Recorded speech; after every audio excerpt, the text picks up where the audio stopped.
You just saw a photograph turn into a living, breathing video. In the next 5 minutes, you will learn exactly how to do this with any photo you already have. By the end of this episode, you will know 3 things. 1.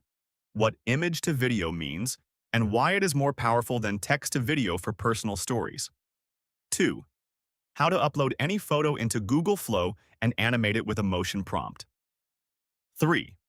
How to control what moves and what stays still in your animated image. In episodes 2 and 3, we started from words, a text prompt, and the AI imagined the scene. Image to video flips this. You provide the starting frame. You provide the reality. The AI only adds the motion.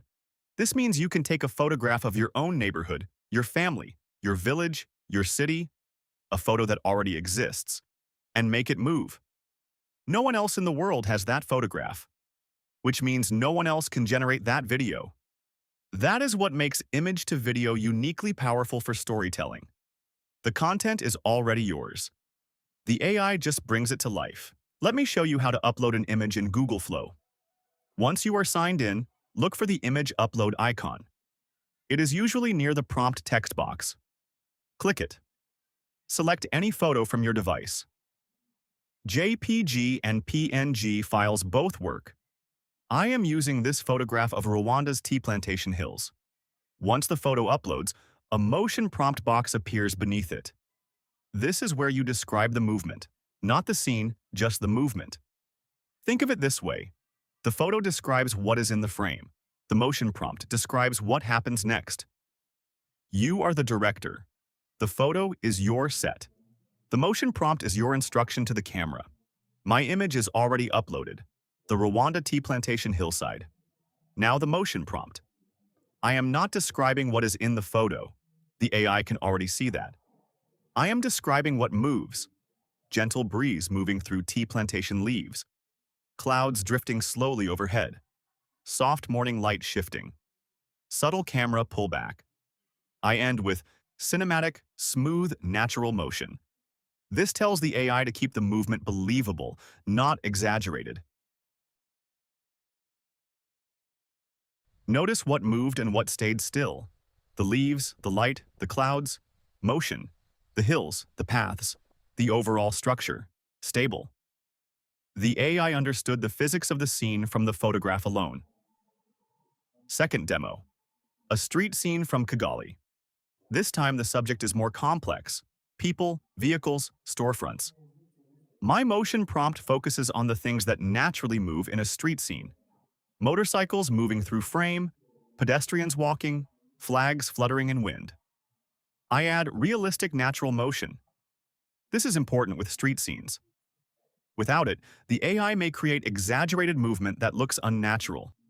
Generating.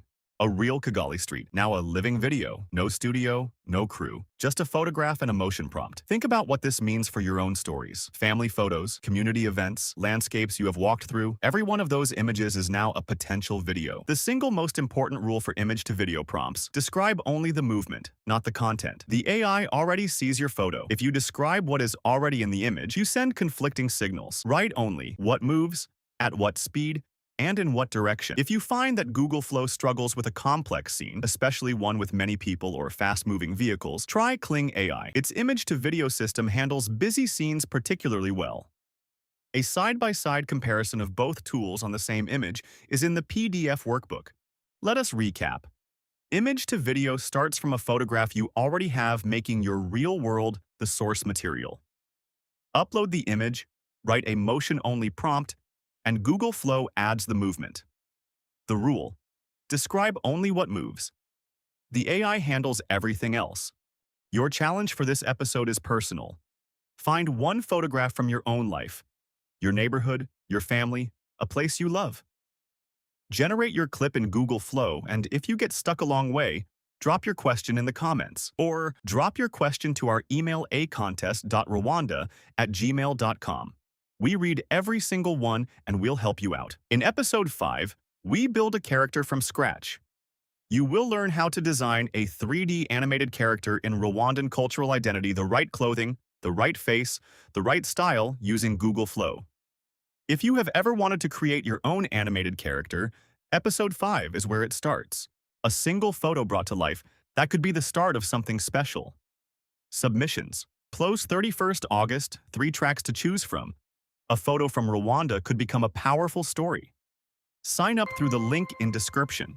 See you in episode 5.